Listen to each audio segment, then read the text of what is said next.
Yep. Inside, I want to kill myself. We are on an 0-7 run over the last 2 days. After tonight was just complete bullshit. So that's how I'm going to start off this show. Horrible Sunday, 1-5. I don't even know what to tell you about that. I just don't want to do this anymore. I have never seen anything like this, man. With the slump continuing, 2 straight losses, not a good day at all. 0-4. I just have not had a good season, man. What can this slump that I'm on? The slump continues. I've reached a new peak, actually. I'm gonna burn my Bruins hat, man. I don't know what is going on with the Bruins. March 8th, is that what it is? I don't even know. It's March 9th, I think. Who even knows, man? I don't know what day it is anymore. I don't even know what day it is anymore, man.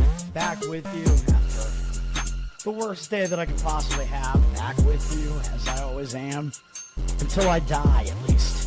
0-2 yesterday, and yesterday did not go well for me. 0-5. The worst month that I've ever had in my 18 years doing this. I don't know what to even tell you about this anymore. Broke the slump yesterday as the slump discontinues. The slump continues. Somebody fucking kill me, please. I don't even know what I should do at this point other than potentially end it all. What's up, everybody? It's Toad, back with you. This is Better Off Dead, Saturday, July 19th.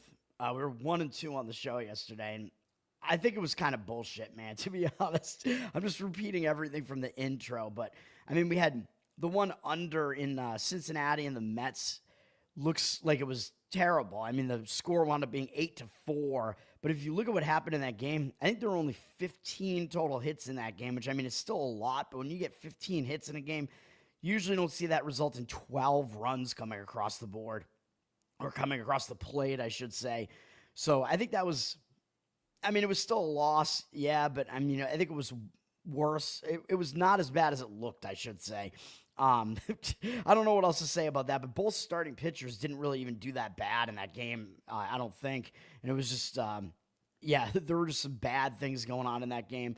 I definitely had Baltimore wrong. I mean, Charlie Morton, he took the loss for sure, although Taj Bradley, I think, walked numerous guys in that game and just kind of got away with it. So, yeah, another loss, maybe not quite as bad as it looked. I think that was a 5-0 score at the end of the 5th inning, so, I mean, that was never going to have a chance.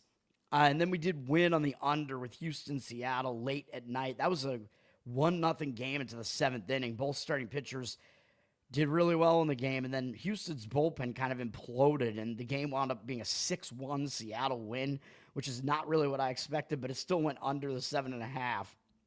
So that was a winner. I think that was the correct call on that one. Once again, I am not actually betting these right now, as I'm trying to conserve money a little bit here. But Charles, what's up? Good morning to you. JR, good morning. Yes, sir. This episode is not going to be a banger, as I don't like the baseball card today. I'm going to give out 2 probably disappointing plays, and I put it in. It's in the title, man. Let's bring more people in. Those are the games I'm going to have plays on. I won't give it away, but I think they're going to be kind of boring plays because, again, I just don't like this baseball card at all, man. And we can jump into it here. First game up on the board for baseball today, San Francisco and Toronto. Toronto did win yesterday, which, of course, was the bubble game that I gave out yesterday. That was the first game that I did not release as a play on the show yesterday. I was like, I like Toronto, but I kept it off the card. And, of course, easy win for Toronto. Verlander was terrible in the game. Toronto won 4-0 yesterday. Coming into this game, we're still looking at 2 good bullpens, and the rest scenario for the bullpens isn't even really that bad. So I think we could kind of bank on the bullpen still in this game.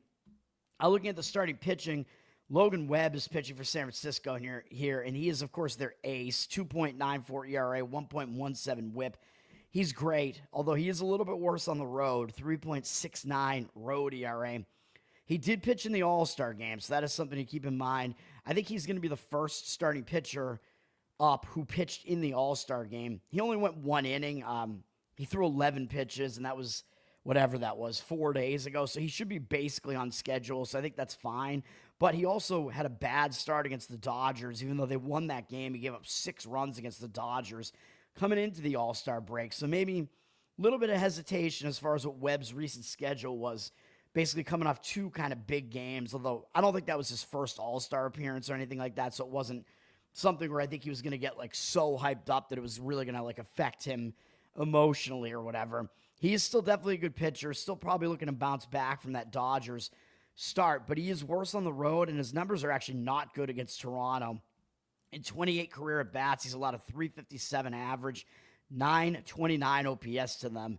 7-0 strikeout walk ratio is pretty good, but overall, I'm hesitant to trust Webb in this game, man, just because his matchup numbers are bad against Toronto, although I know it's a small sample size, so that's one of the things that you probably want to try to factor in less than some of the other things, even though I kind of factor the matchup in enough. Like, I use it as like a clincher, really, or like something that keeps me off of a game.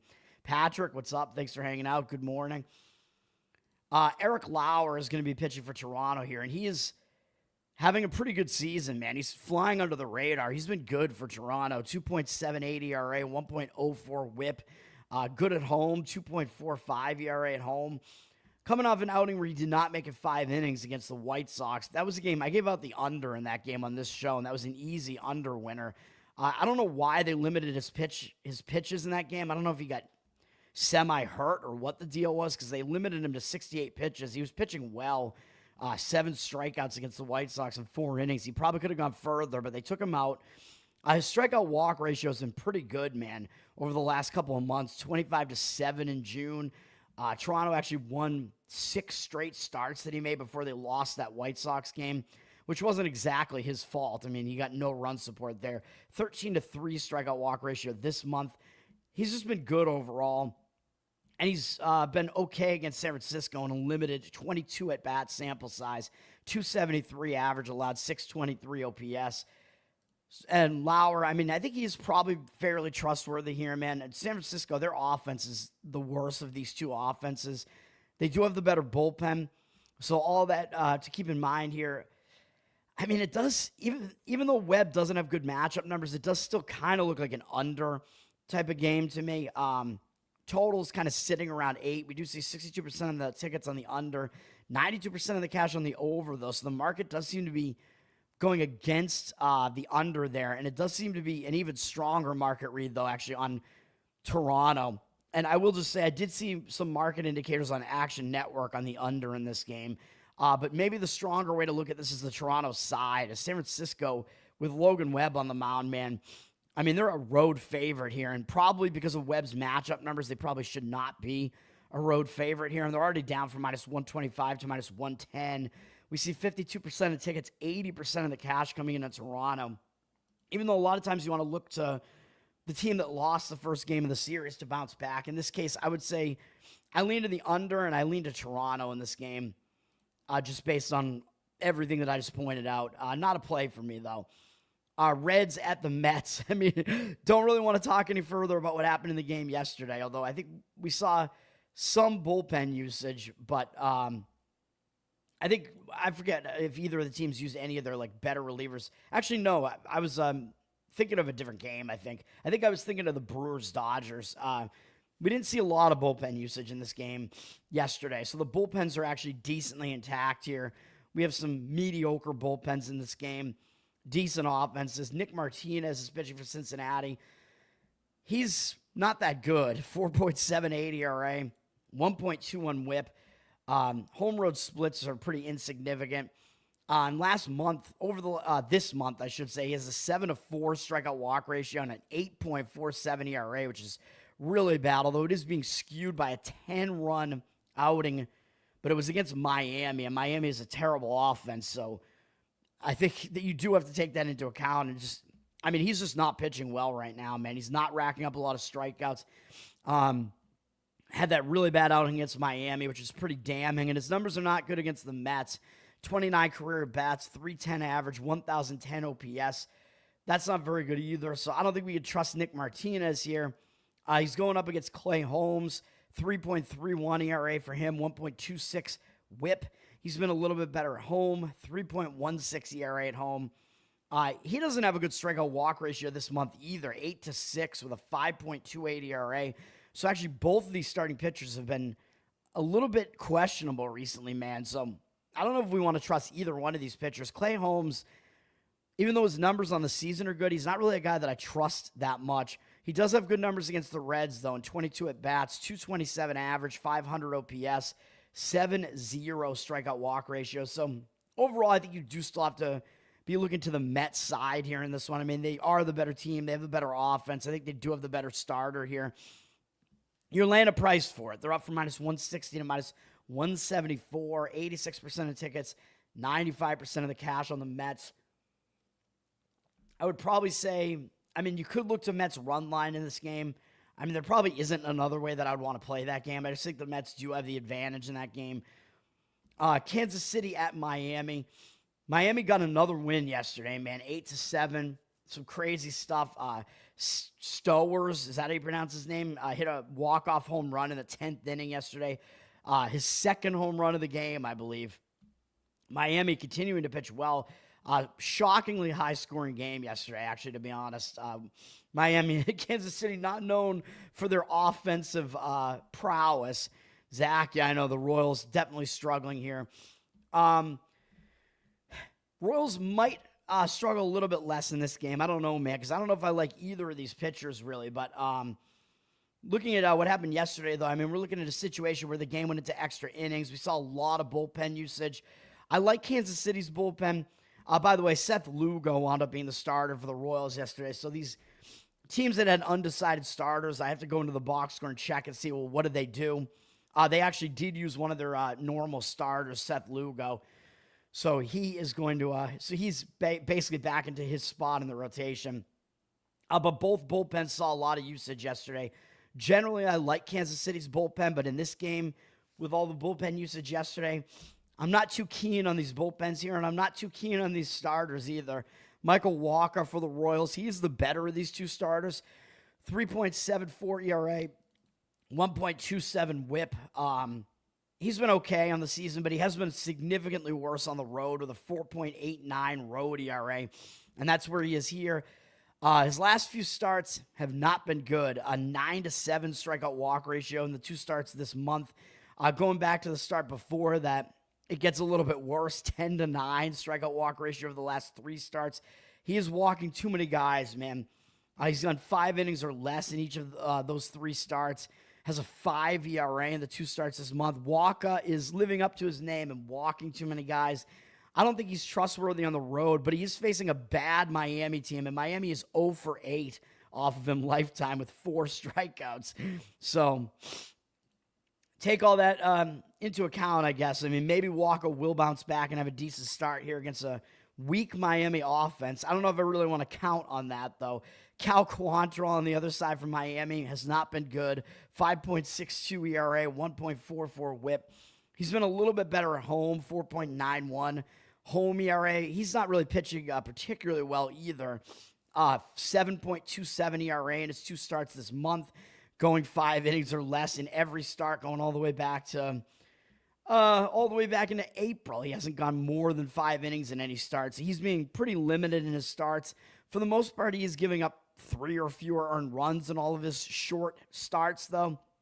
Last 2 starts, 11-2 strikeout walk ratio isn't really that bad, though. And part of the reason why he gave up 5 earned runs in the game against Cincinnati is because it's a pretty hitter-conducive ballpark. So maybe we could say, I don't know, man.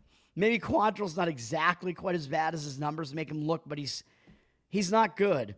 His numbers aren't good against the Royals either, really. In 60 at-bats, 283 average allowed, 712 OPS, 8-1 strikeout walk ratio, not too bad. Of course, Perez has a home run off him. What else is new? So probably looking to Kansas City in this game because both bullpens being used up. I mean, you got to give the the bullpen advantage to Kansas City. I think they do have the starting pitching edge as well here. They are up from -115 to -123 here, but 69% of tickets, 64% of the cash. So the cash percentage is not agreeing with the initial money line move on that game. I was also kind of thinking an over in this game, to be honest, man, just because I don't necessarily trust either starter. But Miami might struggle to hit a little bit against Walker again, just because they haven't done well against him in the past and they are unfamiliar with him. We see 69% of tickets on the over, but 98% of the cash on the under. I don't think I'm ready to trust these bullpens to keep this game under, though, so I would not want to be doing anything like that. It's a very tough game to handicap. Yes, the Angels are playing. Every baseball team plays on the weekends, man.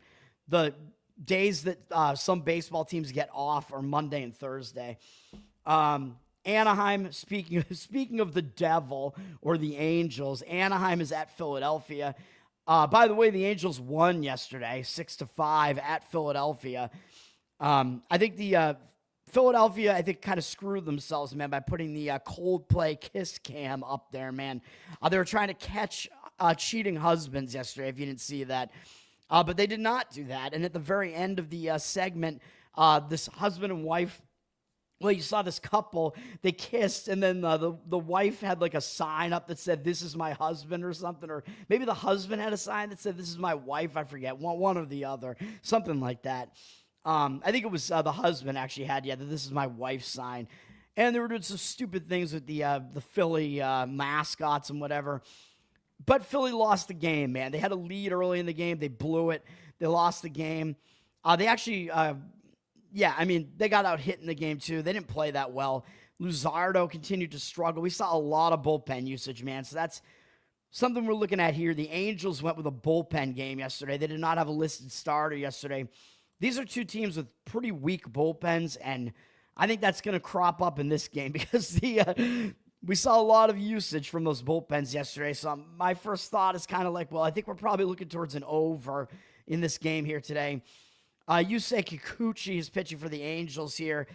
He's got a pretty good 3.11 ERA, but a 1.37 whip kind of tells a different story, man. He is putting too many guys on base, and he's been significantly worse on the road with a 4.33 road ERA. He's uncomfortable away from home. He tends to walk too many guys. He's been okay in the 3 starts this month with a 16-5 strikeout walk ratio, but he's only gone fewer than 6 innings in all 3 starts. He's given up 2, 4, and 3 earned runs in those starts. Very mediocre starts from him. He does do well against the Phillies, though, for whatever reason, even though the Phillies are a really good offense. They have 32 at-bats against them, 9-1 strikeout walk ratio, and he's held them to a 188 batting average, only 1 extra base hit, a double from Rojas, and a 430 OPS. So Kikuchi does have good matchup numbers, which is the one kind of hesitation I have here because everything else tells me that this is an over game here. And I was thinking, oh, well, Kikuchi's not good on the road. He does actually walk too many guys. Facing a good lineup like this, I'm thinking this does have all the makings for an over, other than the fact that Kikuchi just shockingly has good matchup numbers. On the Philly side, Taijuan Walker, there's no way I would want to back this guy. 3.55 ERA for, sure, that's fine, that's good. 1.3 whip, not really as good. He's not good at home, 4.54 ERA at home. And he does not go deep into games, man. He's basically an opener. He went 4 innings last time out against a pretty weak Giants lineup. But other than that, he's gone pretty much, he has not been going deep into games, man. I don't know what else to say about that. For an entire month prior to that, he was going 2 innings or fewer in every outing. So we're basically looking at a bullpen game for the Phillies here. Maybe this shows that maybe they're ramping up Walker a little bit, and maybe he'll be doing something like he was doing early in the season, but he's only gone 5 innings 3 times all season, and all of those games are really early in the season. So I think we're going to get fewer than 5 innings out of Walker here. And his numbers are not good against Anaheim in 66 career bats, 364 batting average, 1,030 OPS. That is pretty bad. So I'm going to say, I'm going to lead to Anaheim in this game, probably first and foremost. I think Walker is just, he is very fadeable, man. Yes, Philly has the better offense, but I think Anaheim is probably the right lean in this game. But if you don't want to go with the bullpens, which I don't blame you because the bullpens are terrible, Anaheim's is even worse than Philadelphia's. If you want to see the numbers here, I arranged this by whip this time. The Angels have the 4th worst bullpen whip, and Philly has the 7th worst bullpen whip. So we're looking at some bad bullpens here. So maybe if you want to just take the bullpens out of the equation, Anaheim first 5 innings might make sense. Just grab Anaheim money line first 5 innings. Philly is down from -135 to -128. 93% of tickets, 86% of the cash coming in on Philadelphia there. So Philadelphia is a very public home favorite here. I think probably the public just has no idea like what the pitching situation is here for Philly, which isn't very good. But I do lean to an over in this game too, and the total's up from 9 to 9.5. 77% of tickets, 99% of the cash on the over. So some agreement in the market with that game as well. A lot of games you see have been going over. I don't know. I don't think it's like an inordinate amount. I mean, I've had a couple of overs that I've given out on the show that have hit, but I think it's probably about the normal amount. The public tends to like to play over, so I think the odds makers want you to think that this many games are going over. If anything, I might even say the opposite because we're not in the steroid era anymore. So you see batting averages are like way down across the league. Like when you go to a baseball game, like how the fuck are like the best hitters on these teams hitting like 250? Like it's ridiculous, man. Back in my day, it was like a good like offense would have multiple guys hitting over 300 like easily. So I don't know. It's crazy. Anyway, yeah. So those are the ways that I look at that game. We have White Sox Pittsburgh. I mean, oh boy. White Sox won 10-1 yesterday.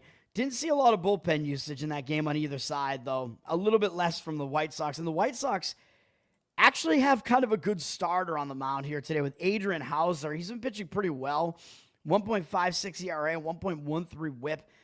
He's been worse on the road, but that still only means he has a 2.27 road ERA, which is still quite good. Not getting a lot of strikeouts from Hauser, but he is getting the job done. He's allowed 3 or fewer earned runs in every start all season. White Sox have won 4 straight starts of his. Last 3 starts, he's allowed last 4 starts, those 4 starts, he's allowed 2 or fewer earned runs in all of them. Again, his strikeout rate is low, but that's just kind of what he is. He doesn't strike out a lot of guys. Against the Pirates, he doesn't have great numbers, though. 90 at-bats. Pretty bad 15-12 strikeout walk ratio. 3 home runs allowed to 3 different batters. 278 average, 763 OPS. So I don't know what we want to do with Hauser here, really. Overall, I would say he is good, but his matchup numbers are bad, and the Pirates are actually pretty good at home, man.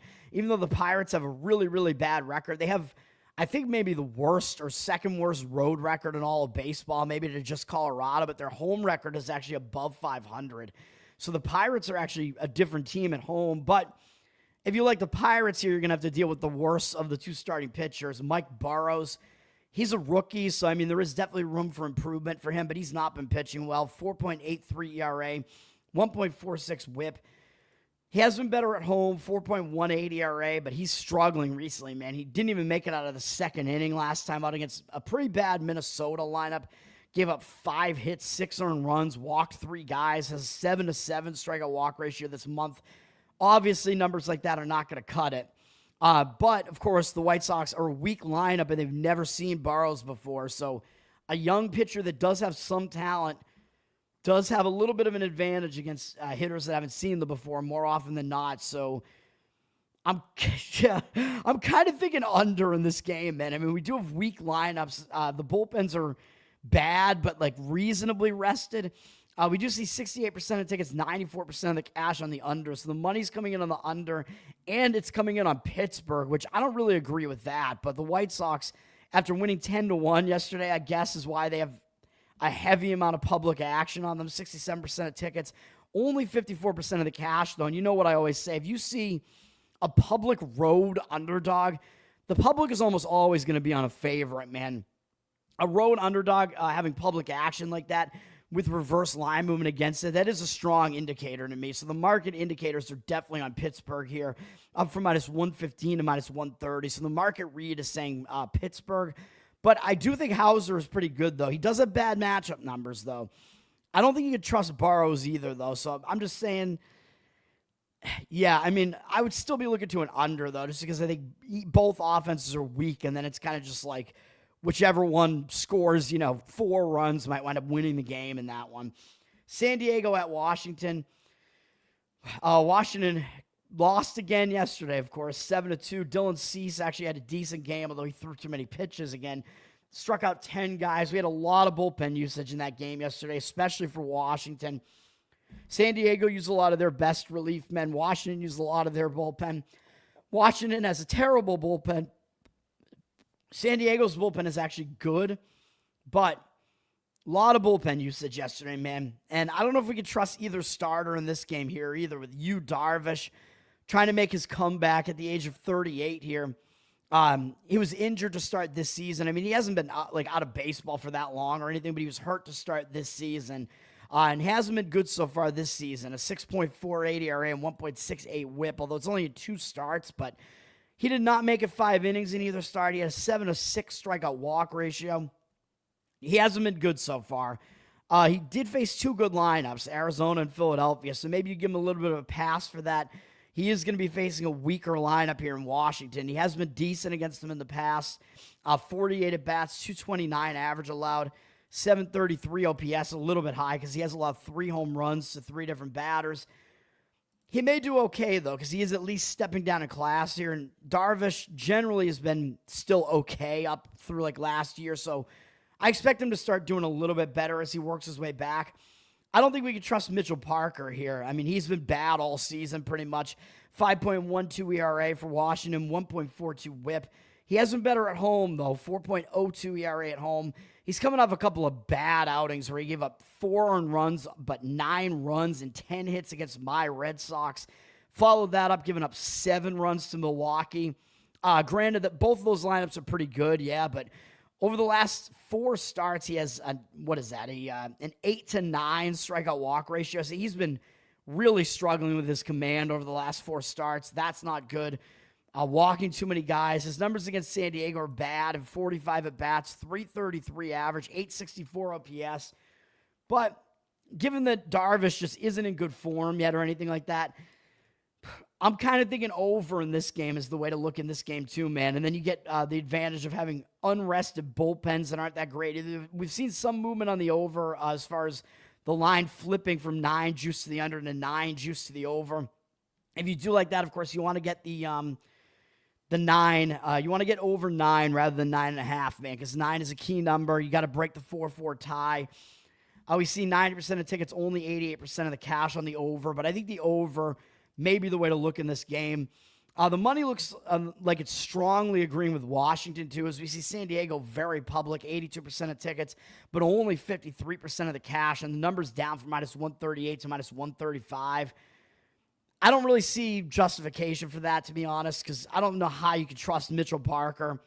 Bad matchup numbers, too. I don't know how you could trust the Washington bullpen either, so I would not want to touch the side here, but it looks like a pretty strong market read on grabbing Washington at a home underdog price there. Maybe the professionals are just thinking it's because of the value, man, because San Diego is the road favorite there. Baltimore at Tampa Bay. Of course, that was the game. Yeah, I mean, don't want to talk about this game either as far as me giving out I gave out Baltimore yesterday, and that obviously did not work out. Morton did not have it yesterday, man. Bradley was way better than I expected him to be yesterday. Tampa wound up winning the game 11-1. Didn't see a lot of bullpen usage on either side, so you got to give the bullpen advantage to Tampa here. Baltimore's bullpen is not good. Looking on the surface, I'm thinking, well, Baltimore does have a disadvantage in the starting pitching as well because I don't like Dean Kremer. 4.24 ERA, 1.27 whip. He's been way worse on the road, 5.83 road ERA, so that's not good either. He is coming off a good start against Miami. He was pitching fairly well across a few starts, had a bad start against Atlanta, but he bounced back against Miami, so he is actually kind of in good form right now. He had a 7-inning shutout against Miami with 7 strikeouts, 1 walk. Miami's bad, but still, that was a good start from Kremer. So he is actually in fairly good form right now. I kind of worry because he gives up home runs on the road, and this is a pretty home run-friendly ballpark here at Tampa's temporary ballpark at Steinbrenner Field or whatever. Kremer actually does have good numbers against Tampa, though. I was surprised by these numbers. He has 88 at-bats against them, and he's held him to a 205 average and 589 OPS, 21-7 strikeout walk ratio. So Kremer actually has done pretty well against Tampa. Over on the other side, Zach Littell having a good season for Tampa, 3.56 ERA, 1.08 whip. His split's basically insignificant. He's pretty good at home and on the road. He's been struggling a little bit more recently, though. He's walked 2 batters in each of his last 3 outings. He's still got at least 5 innings in each one. He still has not allowed more than 3 earned runs in each one, so he's still pitching rather consistently. All 3 of those games are on the road. One of them was against Baltimore, and he did go 7 innings, allowing 1 run in that one. So he did pitch well against Baltimore. Actually, let me see, because Creamer probably pitched against Tampa recently, right? Yeah, Creamer, his last outing against Tampa was a 7-inning shutout with 6 strikeouts. So both of these starters did pitch well last time out against these offenses. And a lot of times when that happens, because the offense just saw that pitcher, and Littell actually pitched twice against Baltimore recently. He was fairly good in both outings. A lot of times when that happens, though, the opposing offense is now like recently familiar with that pitcher, so they'll hit them a little bit better. But I think when you're talking about veterans like this that are already very familiar with the opposing lineups, I think that that's less of a factor. I think that it just doesn't matter as much. Like, these guys already are familiar with these starting pitchers, so I think it comes down to matchups more than anything else. Littell against Baltimore has been pretty good in 129 at-bats, 26-4 strikeout walk ratio, 248 batting average, and 682 OPS. So the way that I'm looking at this game is I'm going to say under, probably in the first 5 innings, though, because I just don't want to deal with Baltimore's bullpen. Total has flipped from 9 juice to the over to 9 juice to the under, although we do see 69% of tickets, 84% of the cash on the over. Moneyline did flip to the under. I would be looking at an under as well, even though the odds makers put that total out at 9 for a reason. And we are dealing with Tampa Bay's pretty offensive-heavy stadium here, so that is a little bit of a hesitation if you do like the under here. The money looks like it's coming in on Baltimore as well, with Tampa down from -126 to -120. 85% of tickets, only 72% of the cash. I wouldn't really disagree with it, really, because Baltimore got embarrassed yesterday. Dean Creamer actually has the slightly better matchup numbers. I know, it's shocking. I don't like Creamer on the road in general, though, so I hesitate to do that too. And I would not want to factor Baltimore's bullpen into it. So if you did take Baltimore, I would say do it in the first 5 innings on the money line. But it does look like kind of strong market read on the Baltimore side. Detroit at Texas. Texas did get the win yesterday. It was a 0-0 game late into the game, and Texas scored 2 runs late in the bottom of the 8th inning. This game was a total under the whole way, man. Good starting pitching for both sides in this game, Olsen and Corbin. We do have 2 pretty good bullpens here that didn't see a ton of usage yesterday, so the bullpens, I would say, are fairly trustworthy in this game. Texas is more so than Detroit's, though. But it looks like Detroit's probably going to be going to their bullpen early because Keter Montero is listed as their starter, and he is not a guy that goes deep into games. He's been mediocre, 4.02 ERA, 1.37 whip. He's been a little bit worse on the road, 4.24 road ERA. He did actually go a full starter's workload in most of his recent starts, actually, so maybe I'm wrong. Maybe he will actually go 5 innings deep into this one. He was actually pitching okay. He hasn't allowed more than 4 earned runs in any start going all the way back to late May, which is decent, especially for him. Doesn't strike out a ton of guys. His walk number has been relatively low, though. But he only went 3 innings in his last start against Seattle, so they are still kind of limiting his pitch count. You'll basically see him come in and probably go somewhere around 70 to 80 pitches, and however deep he gets into the game with that, that's how deep he's going to go. He usually is actually pretty efficient with his pitches, so we'll see what happens with Montero here, man. And he's facing a weak Texas lineup, and he may actually have a little bit of an advantage because aside from Tellez, nobody else on Texas's lineup has even seen Montero before, and he's 0 for 2 off him. So Montero actually might have a little bit of an edge, even though I don't think he's a great pitcher or anything, but he might have a little bit of an edge just because Texas has never seen him before. And Detroit does have the offensive advantage in this game. Kumar Rocker is going to be pitching for Texas. He's been all over the place, man. Like he's, sliding through diarrhea-filled streets, man. He has a 6.39 ERA, 1.5 whip. I mean, obviously, those are bad numbers. I actually think Rocker does have a high ceiling, though. Like, I've been following his scouting reports since last year, and he is a strikeout guy. He does throw hard. He's had glimpses where he's been really good, but he's also been really bad in some starts. But he's actually been way better at home. 2.35 ERA at home. He has really significant home road splits. His last game was really bad. He gave up 3 home runs in his last game. He's given up 4 home runs in his last 3 games. That's not good. 2 of the 3, the last 2 were both on the road, though, and he really struggled in those starts. 6-3 strikeout walk ratio. Gave up 6 earned runs last time out. But now that he's back at home, he might pitch better. Last time at home, he pitched well against Seattle. Again, as I already said, he's been way better at home. His home starts, looking at his home starts here, he's made 4 home starts, and he hasn't allowed more than 3 earned runs in any of them. So he has been significantly better at home. And Detroit has never seen Rocker before. So I think this game might be kind of a sneaky under game, man. We do see Texas is actually kind of an anti-public home favorite. They're down from -117 to -111. 80% of tickets and only 76% of the cash on Detroit.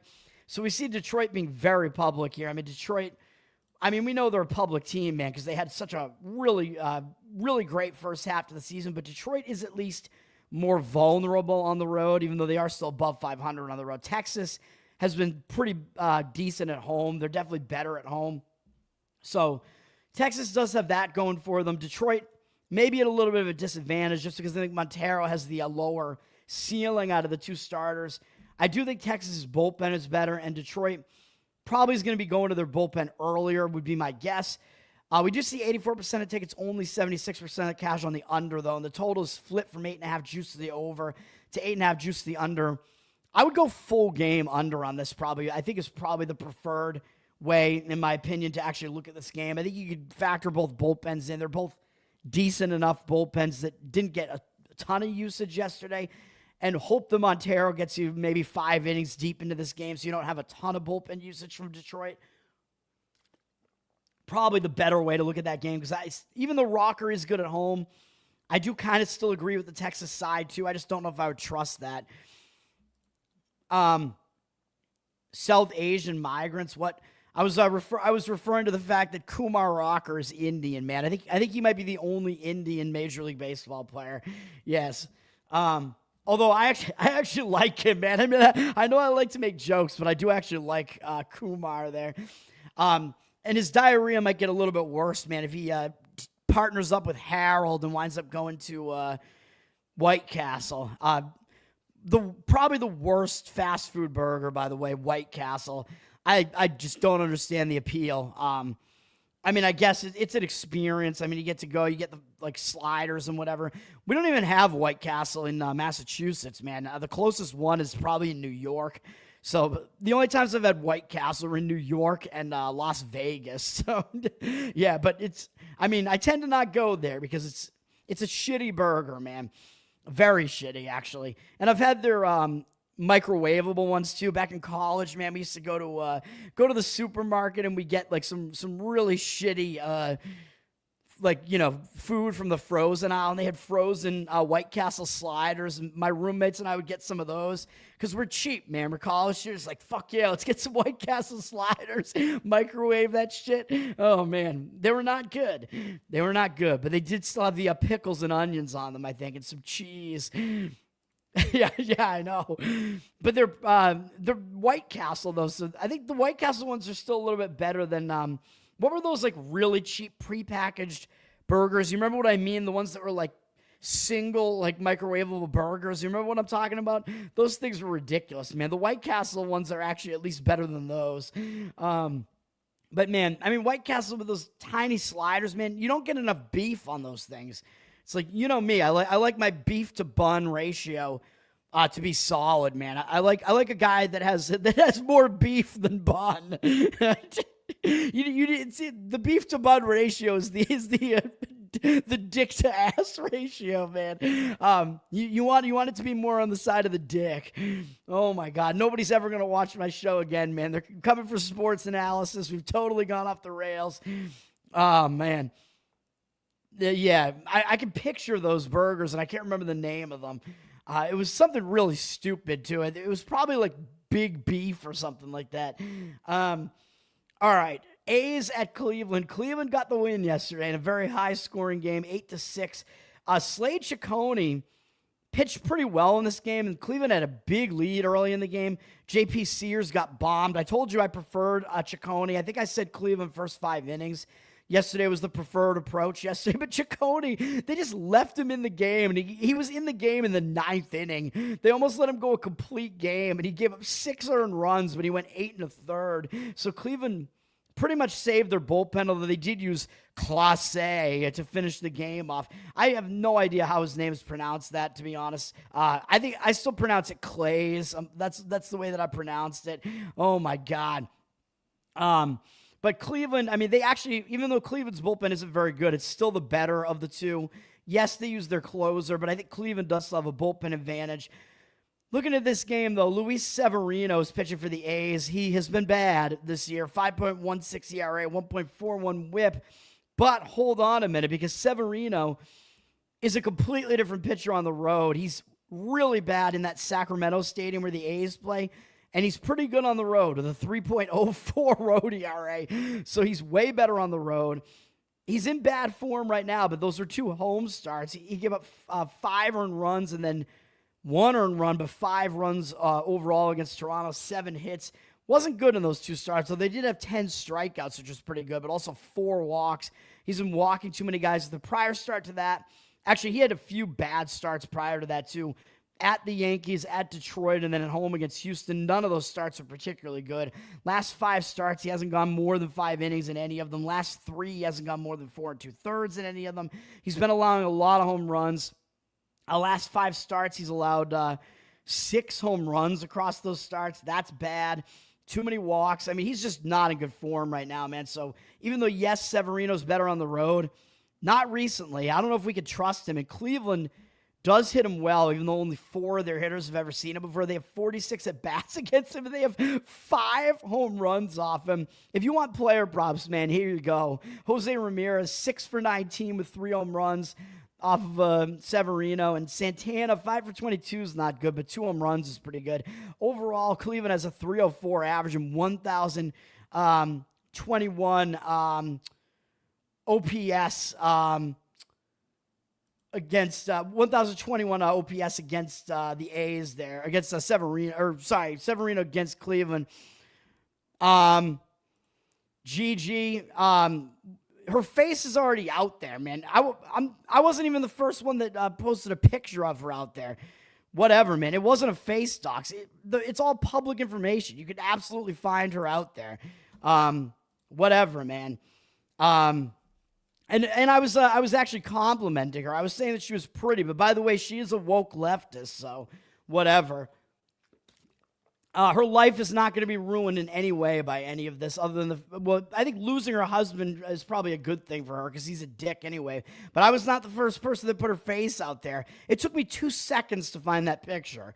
Like, you can find her in 2 seconds, so I didn't dox anybody. I didn't even put her name out there. Shut the fuck up, dude. Faggot. All right. A's are going to be facing Logan Allen here. Let me see. Logan Allen. I'm not a fan of Logan Allen, man, although he is kind of consistent in his mediocrity. A 4 ERA and 1.37 whip. He's been very consistent, actually. Home versus road splits are pretty much the same. He hasn't allowed more than 4 earned runs, I think. He's only done it once all season, so he's at least been consistent in that way.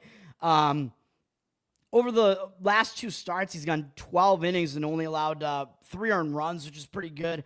2 home runs, not great, though. 10-4 strikeout walk ratio, kind of too many walks as well. So I still don't trust Logan Allen just because he puts too many guys on base, man. So I think at some point, having a whip like that is going to kind of hurt you. Against the A's, he hasn't been that good. 17 at-bats, 294 batting average, 988 OPS. I don't love either bullpen, so you know where I'm going with this. And he has a 4-3 strikeout walk ratio against the A's. You know where I'm going with this, man. And it is, I think the over is probably the way to look in this game. Totals up from 8.5 to 9. I know Cleveland's offense struggles, but they do have good numbers against Severino. So I think that's probably the way to look. 85% of tickets, only 81% of the cash, though, on the over. And Cleveland sitting at minus 133 is the home favorite, but 67% of tickets, only 58% of the cash. So the money looks like it's actually coming in on the side of the A's. But I don't necessarily know if I agree with that, man. All right, we have Yankees and Atlanta. Atlanta won yesterday. I didn't give out Atlanta. I gave it out as a lean on the show yesterday. I liked Atlanta in that game. Yankees, we didn't even know who their starting pitcher was going to be yesterday, and they started Ian Hamilton, which he didn't do well. They went with a bullpen game yesterday, and Spencer Strider had a really good game. If you saw Acuna, by the way, one of the best throws you'll ever see, if you want to go look that video up, he made a catch in right field, and it was one of the type of deep fly balls where a guy's easily going to tag up from second and get to third. And whoever the base runner was for the Yankees, they thought it was going to be easy to tag up and go to third and didn't really run full bore. And Acuna just threw a bomb from the outfield after catching it and threw it down to third base. And the Yankees base runner didn't make it to third base in time. It was a crazy double play. Yes, sir. Yeah, it was one of those rare, what is that, a 9-to-5 double play. That's when you work two shifts, right? The 9-to-5 double play when you have to work back-to-back days. All right. Yeah, so that was crazy. Atlanta got the win yesterday. As far as the bullpen usage is concerned, Anna, what's up? Thanks for hanging out. I forget what the bullpens even did yesterday. I know the Yankees used a bullpen game. We actually saw more bullpen usage from the Braves yesterday because, well, the Yankees just basically used Garcia because I think they figured the game was probably a little bit out of reach. So the Yankees saved their better relievers. Atlanta used some of their somewhat better relievers yesterday. So the bullpen edge, even though I think Atlanta has the better of the two bullpens, the Yankees have a bullpen rest edge here at least. The Yankees have Will Warren pitching. He hasn't been that good. 4.63 ERA, 1.42 whip. Really bad on the road. 6.75 road ERA. That's not good. Has not really been getting the job done with a 6 ERA in his 3 starts in July, a 9-9 strikeout walk ratio. That's not going to get it done. The prior 2 starts, he allowed 2 or more walks in both of those starts as well, even though his strikeout rate was pretty high last month. His strikeout rate has gone down this month too, so Warren is just not pitching very well right now, man.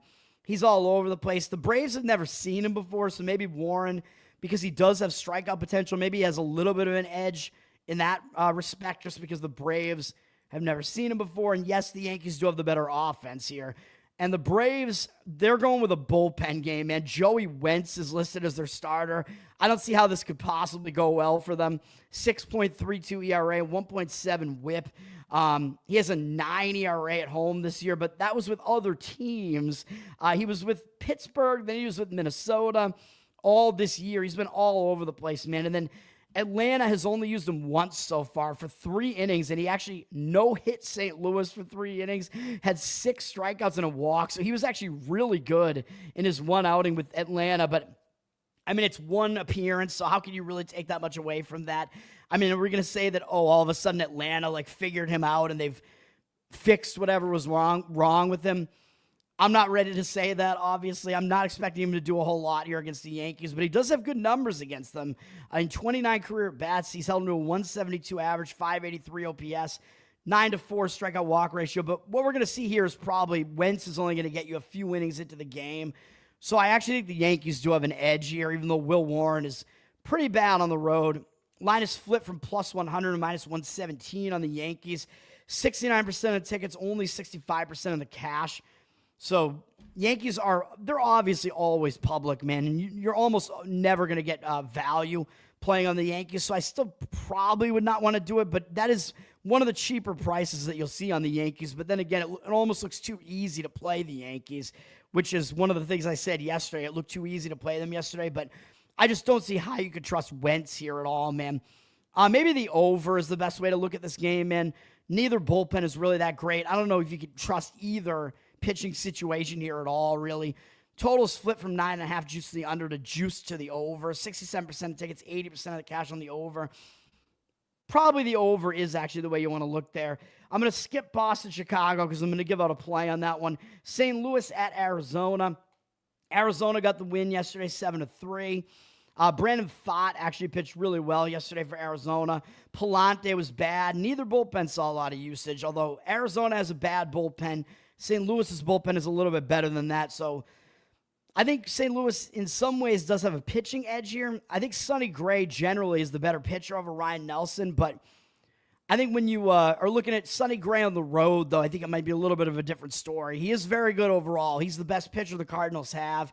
3.5 ERA, 1.08 whip. I do like Sonny Gray, but he's been worse on the road. 4.57 road ERA. 17-2 strikeout walk ratio this month, so he has been good. He's had his command, and the last start in the previous month was a 9-inning, complete game one-hitter with 11 strikeouts and no walks against Cleveland. So he's been really good over that entire stretch. 28-2 strikeout walk ratio. He's pitching well, though he only has a 4.4 ERA this month, but most of that was because he gave up 4 runs against Pittsburgh, where I think he got a little bit unlucky in that start, but generally he has been worse on the road, though, so that is something to keep in mind. And his numbers against Arizona are not particularly good. In 70 at-bats, 14-2 strikeout walk ratio is good. Naylor does have 2 home runs off him, which are the only home runs Arizona has hit off him. 286 average, 748 OPS. So Gray, maybe not quite in the best situation here. He is up against Ryan Nelson, who has a 3.68 ERA, 1.07 whip. Nelson has been good on the season, and I know I went against him in his last game, and he did not do well. I had an over in that game that I gave out on the show, and it was a pretty easy winner. Nelson was on the road there, though, and he's been significantly better at home, which surprises me because this is a hitter-friendly park, man. Chase Field, and he has a 2.17 home ERA, and he's only allowed 1 of his 8 home runs that he's allowed this year at home, so he has been way better at home. So maybe you could argue that last start was a little bit of a blip because his other starts prior to that, he hadn't given up more than 2 earned runs in any start going all the way back to April 18th. Is that right? No, excuse me. June 7th, he had 1 really bad start. But other than that, yeah, those are the only 2 starts all season besides that most recent one and his first start of the season. So only 4 times has he given up more than 2 earned runs in any start this year, which is pretty crazy, really. Oh, sorry. I went to some football previews there. Let's look at Aaron Rodgers. Nelson against St. Louis, though, has not been good in 31 at-bats, 323 average, 968 OPS. So Ryan Nelson, I don't know if we trust him either, man. So this game kind of looks like an over game to me as well, but it's sitting at 8.5, and I know you're getting below that key number of 9 if you do like it to go over. 69% of tickets on the over, 56% of the cash on the under. So the money is coming in on the under. So I will avoid it, but my lean would kind of be to the over, especially if you factor in the bullpens, which I don't love either bullpen. Money looks like it is indicating on St. Louis as well. They've flipped from plus 100 to minus 115. They have 52% of the cash and 51% of the tickets on Arizona, though, but 52% of the cash on St. Louis there. So I guess take from all that what you will. Minnesota, Colorado. Zebby Matthews is listed as a starter here, but I actually think it is Woods Richardson. Oh, no, it is Zebby Matthews. My mistake. So I brought up Woods Richardson because it said Woods Richardson on pregame for a while, but it will be Zebby Matthews here. Colorado actually won the game yesterday, which, yeah, I mean, I know, shocking. Colorado wins the game, right? Minnesota is probably the way to look in this game, but they are a very heavy favorite. Zebby Matthews is certainly the pitcher that has the much higher ceiling out of these two. He has a pretty good strikeout potential, man. His numbers have not really reflected how good he is at this point. 5.21 ERA, 1.47 whip. Obviously not very good numbers, but he's got potential, man. He hasn't been good on the road, though. 5.4 road ERA, and yes, he has to pitch at Coors Field here, which is going to be difficult. But if you look at his stats this season, he has 25 strikeouts in 19 innings, which is pretty good. 8 walks, a little bit high, but his strikeout rate is definitely good. He hasn't allowed more than 4 earned runs in any of his outings, and his team has won his last 3 outings. So Matthews, I think, is definitely better than his numbers look like he is, or make it look. I believe Colorado probably has never faced him before. Only Moniak has ever faced him before, and he's 0 for 1 with a strikeout. So Matthews does have an edge in that he's facing a Colorado lineup that has never seen him before. So I do like that aspect of this as well. Don't know how he's going to do in the environment of Coors Field, though, but he is the better pitcher over Senzatella, who's just been really bad. 6.6 ERA, 1.89 whip. He might be the worst starter in Major League Baseball who's continuing to be in a starting rotation. He's been really bad both home and away. Not a whole lot else to say. I mean, he's been really bad overall. He at least does have a 7-2 strikeout walk ratio in his 2 starts this month, but still, he's not good. His numbers are actually good against Minnesota, though. In 24 at-bats, he has a 10-0 strikeout walk ratio, 167 average, 458 OPS. So surprisingly, Senzatella has actually done really well against Minnesota. I really don't like either of these bullpens, so the way that I might look at this game is actually an under in the first 5 innings. I mean, the total is so high, up from 11.5 with juice now on the over. 79% of tickets, 87% of cash on the over. Of course, you're going to see overs in games in Coors Field, obviously, but I mean, we're looking at 2 offenses that don't do a whole lot. I don't know if we can trust Senzatella, though. Those numbers are good against Minnesota. I think maybe the other way to go here is to go Colorado under their team total and go with Minnesota to shut Colorado down. That might be the way to look at this game. Minnesota has to win. True, but that's kind of what everybody's going to say. But yeah, I mean, probably they'll come out focused after that loss yesterday. Yeah, I agree with the over on the Braves-Yankees game. With Minnesota, you're laying a lot, though. They're up from -177 to -183, 63% of tickets, 84% of the cash coming in on Minnesota. I mean, you could lay the run line on Minnesota there, but they don't have an offense that can really help you cover a run line, though, so I would hesitate to do that, too. But they will get their final at-bats regardless. They will, because they're the road team. I'll skip Milwaukee Dodgers, so I'm going to have plays on 2 of the bigger games today. And Houston-Seattle to finish this off. Seattle got the win yesterday, 6-1. I forget which team used more of their bullpen yesterday. Let me see. Both teams used a similar amount of their bullpen. We are still looking at 2 pretty decent bullpens here. But I think we're looking at 2 starters who are difficult to handicap. Lance McCullers is pitching for Houston. He's been bad, man. He's trying to come back from a multi-year injury. He was injured this year, too. 6.48 ERA, 1.66 whip, really bad, but he has a 0.46 road ERA, though, so away from all the fans wishing him death at home, he has been way better on the road, so you might be able to trust him a little bit more on the road. He is coming off a bad start against Texas, which, of course, was at home. His last 4 starts, really, have all been bad, though, allowing 4 or more earned runs in 3 of the 4. 4 walks in 3 out of the 4 and at least 2 in all 4. That's pretty bad. So he had glimpses where he started to come back and pitch really well, and he's been really bad recently, but at least he's been better on the road. But right now, he's not in good form, man. Up against Seattle, mediocre numbers in 73 at-bats, 260 average, 809 OPS. So his numbers are not dominant against Seattle either, and he's going to be opposed by Logan Evans, really young pitcher for Seattle. 3.75 ERA, 1.35 whip is a little bit too high, though. I don't like that whip. Logan Evans has been really good at home, though, this year. 2.28 home ERA.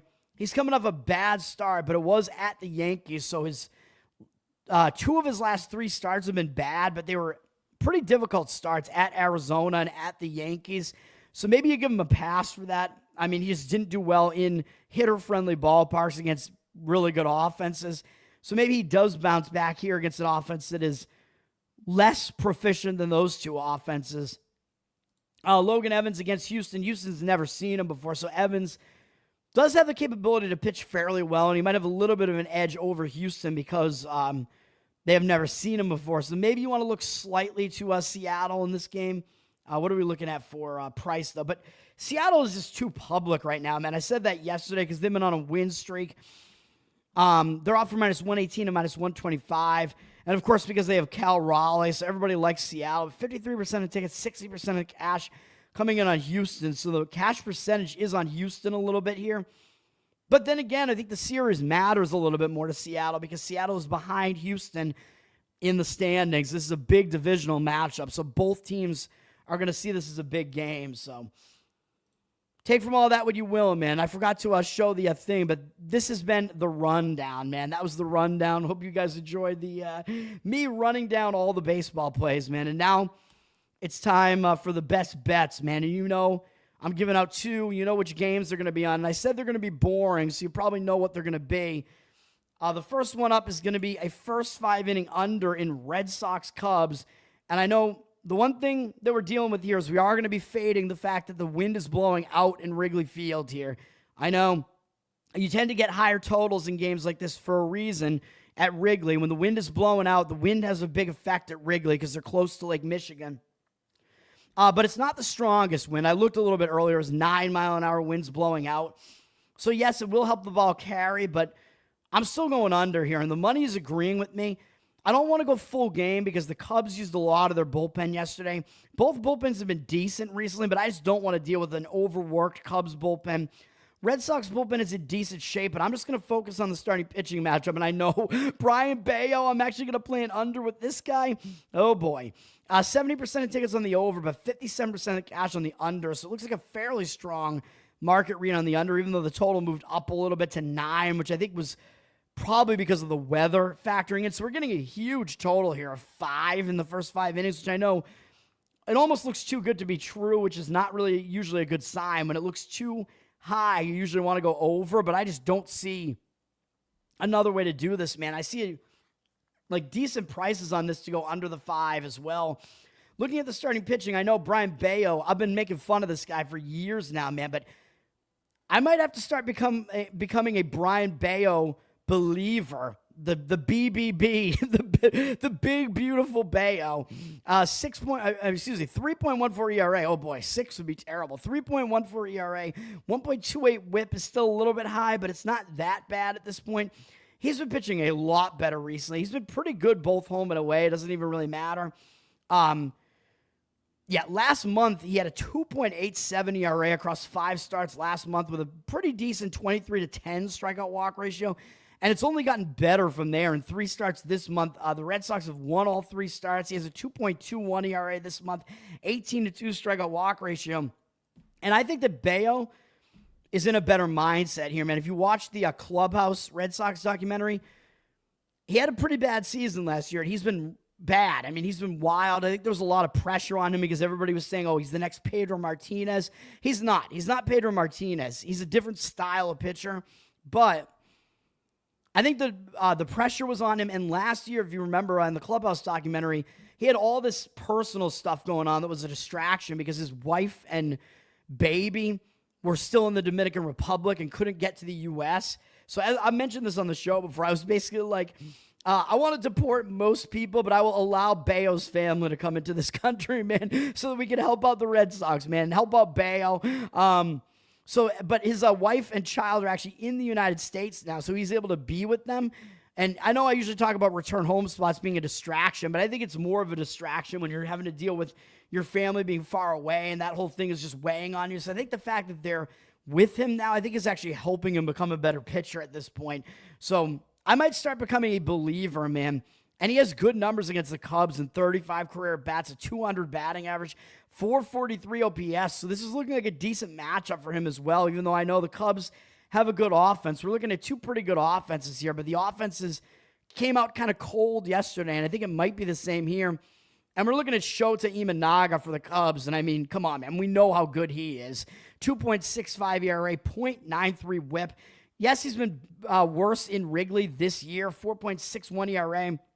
I am a little bit worried that he's allowed 9 home runs. Not going to lie. Wind blowing out. He's allowed 9 home runs in the stadium so far. So, yes, that is a concern. Bayo, I'm less concerned about him allowing home runs because he's a ground ball pitcher. So, he keeps the ball on the ground.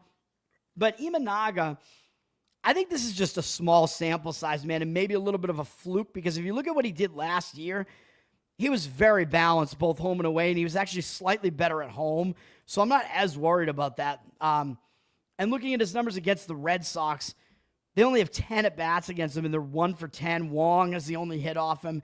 Only 4 Red Sox hitters have even seen Imanaga before, so all these young Red Sox hitters might struggle against Imanaga because they haven't seen him before. Red Sox have 1 strikeout, 1 walk against him, which are both Ref Snyder. Overall, a 100 average, 282 OPS. So I think we're going to have a starting pitching duel in this game, man. So I'm going to go under that total in the early part of the game here. Correct. Yeah. Bop it. Bop the pussy. Yes. That is correct, man. Toad for president. And then, The last game I'm going to give out is also a first 5 under in Brewers Dodgers. And again, I think these are going to be anti-public plays because the public's going to look at games like this and want to go over because we're looking at good offenses all around. I know Brewers, Dodgers are also really good offenses. Brewers are really good on the road too. But again, I think good pitching beats good hitting, and I think that's what we have in this game too. I do think the Dodgers do want to bounce back because they lost yesterday to Milwaukee. They've lost 4 straight games to Milwaukee. But instead of going with the side here, because I like both starting pitchers, I'm going first 5 inning under, and I don't trust either bullpen, man. Although Milwaukee actually has been a lot better with their bullpen recently. You can see here they're actually in the almost in the top third now, bullpen whip-wise. So their bullpen is actually not that bad. The Dodgers' bullpen almost in the bottom third, though. They're not a very good bullpen. So we're going to avoid the bullpens here. And again, because Milwaukee has a nice bullpen advantage there, I think I don't really want to play the Dodgers in the full game either, and I don't really want to fade Freddie Peralta either. So we're going to go with the under instead. Freddie Peralta, I mean, he's Milwaukee's ace. He's having a great season, 2.66 ERA, 1.06 whip. I know he's been a little bit worse on the road, 3.91 road ERA, but that's still good. He's pretty good both ways. He's in good form right now. He has a 20-3 strikeout walk ratio this month with a 1.45 whip. 1.45 ERA. The whip would be bad. ERA. Last month, 32-8 strikeout walk ratio, 3.21 whip. Milwaukee's won his last 6 starts, including one against the Dodgers where he shut them out for 6 innings. That was a game I gave out the under in that game, and Yamamoto, I think, got bombed on his end and didn't even make it out of the first inning. So that was terrible. Freddie Peralta lived up to his end. So yes, the Dodgers will be more recently familiar with him, so they should maybe do a little bit better this time out, but we don't need Peralta to be completely lights out. We just need him to do well enough to get us under this 4.5 here, man, which is still a decent number early in the game. Peralta has good numbers against the Dodgers, and the Dodgers have seen him a lot, man, and it still hasn't really mattered. 118 at-bats, 212 average, 629 OPS, 26-10 strikeout walk ratio, so that's pretty impressive, man. In a big sample size to do that against good hitters like the Dodgers have. Freddie Peralta, good numbers against them. And he's going up against the youngster Emmett Sheehan, who I like him, man. I like the scouting reports on this guy. He has good stuff. I think he's going to be something good. 2.03 ERA this year, 1.05 whip. So he's been pretty good this year as well. Both home and away, it doesn't really matter. Only 3 starts, though, but still he has a nice 13-4 strikeout walk ratio, only 13 to third innings, hasn't allowed a home run, only allowed 3 earned runs, 10 hits. He's been pretty effective, man, and Milwaukee has never seen him before. He might not go that deep into the game, so yes, we do have to worry about the Dodgers bullpen getting involved in this game, I know. So that is a little bit of a concern. We saw some of the better relievers come into the game yesterday, although Milwaukee actually used more of their high-leverage relief men yesterday to close the game out. So Milwaukee's bullpen, I don't want to deal with them either right now because they used some of their best relievers yesterday. So I think first 5 inning under is what we're going to do here. So we don't even need to worry about the bullpens, man. We just need Sheehan. If he can get us 4 or 5 innings like he has been doing, we don't have to worry a whole lot about the bullpens here. We only have to worry about them maybe for about an inning. I like Sheehan, and again, Milwaukee, even though, yes, they're good offense, Sheehan is a hard-throwing youngster, man, and Milwaukee has never seen him before, so I like that. When you have a young pitcher like this that really has some talent, they can have the advantage over those hitters, like I always say. So under first 5 innings in this game is going to be the way to go. The market read is looking conflicting in this one. The total has dropped a little bit with a little bit less juice on the over. On the 8.5 for the full game, 68% of tickets, 81% of the cash coming in on the over. But that's full game as well, so that is factoring in the bullpens. I'm only going to go first 5 innings here, man, as I've said. So we're only focused on the starting pitching. The money does look like it's indicating on the Dodgers for what it's worth. They're up for minus 130 to minus 136, 53% of tickets, 72% of the cash on the over. Or excuse me, not on the over, on the Dodgers side in that one. And if I look at Action Network real quick here, they are saying the Dodgers are a pretty strong market read, probably the strongest on the money line. Strongest totals they have are under in Giants Blue Jays, which I could see that, but it's just because I don't trust the matchup numbers with Webb. I already talked about that. Under in this game is the second strongest. And actually under in the Red Sox Cubs is like their 5th strongest total.